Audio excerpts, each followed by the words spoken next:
completely safe to stay in and just finish Clodsire off with another Wood Hammer. Our second terrible matchup of the Elite Four is versus the Steel-type trainer Poppy. The one good thing about Steel types is we've got two Rock Fire types which don't take super effective damage from Steel. I start by sending in Mad Cargo, which I gave an air balloon so we'd survive a high horsepower. However, we just end up critting, so Copperajah doesn't get the chance to attack us. Taking Copperajah out in one hit actually makes our life a lot easier, since this way we don't have to deal with Stealth Rock, and I gave Colossal Rapid Spin just to deal with it later in the fight. After Copperajah, Mad Cargo continues to dominate by immediately burning Bronzong with a flamethrower. Bronzong then pops our air balloon, but we barely take any damage at all since it's burned, and we take it out with yet another flamethrower. Corviknight doesn't have any ground type moves, so despite our air balloon being popped, we can pretty safely stay in here since we're at a good amount of HP and fire off another flamethrower. Because of the iron defense, Body Press does a massive amount of damage, leaving us at just 11 HP, and ironically, we end up getting the burn.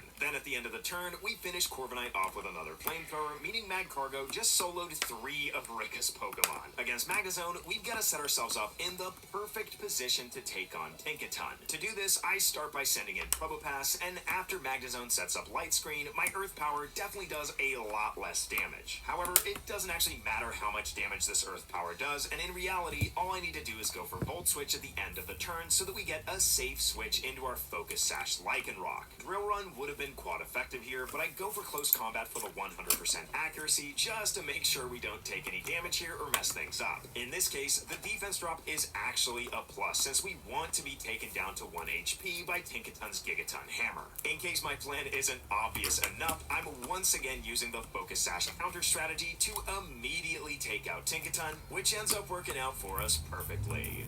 Larry and his flying types are by far our best matchup in the Elite Four, and Estropius only had Solar Beam as an attacking grass move. This means he either needs to waste his first turn gathering Sunlight or setting up Sunny Day. Either way, we just take him out with a quad effective Ice Punch. Staraptor comes out second, and after Intimidate, a Rock Slide isn't enough to take it out in one hit. However, after Close Combat, which I'd always survive with my Focus Sash, it lowers its defense to the point where Rock Slide does knock it out. As Altaria comes out, I send in Assault Vested Tyranitar, one of the most broken Pokemon item combos out there. We barely take any damage from a super effective Moonblast, and one-shot Altaria with a quad effective Ice Fang. Oricorio's next, and the plan here is to swap into Golem so that I can't get Revelation danced. However, I don't want to get Teeter danced as I swap, so I make sure to get Tyranitar confused before I switch out. What I didn't expect to happen is for Aerosmith to not get confused and just take out Oricorio with a Stone Edge, but I'll certainly take it. This leaves Larry with Flamigo, and being quad weak to fighting, we certainly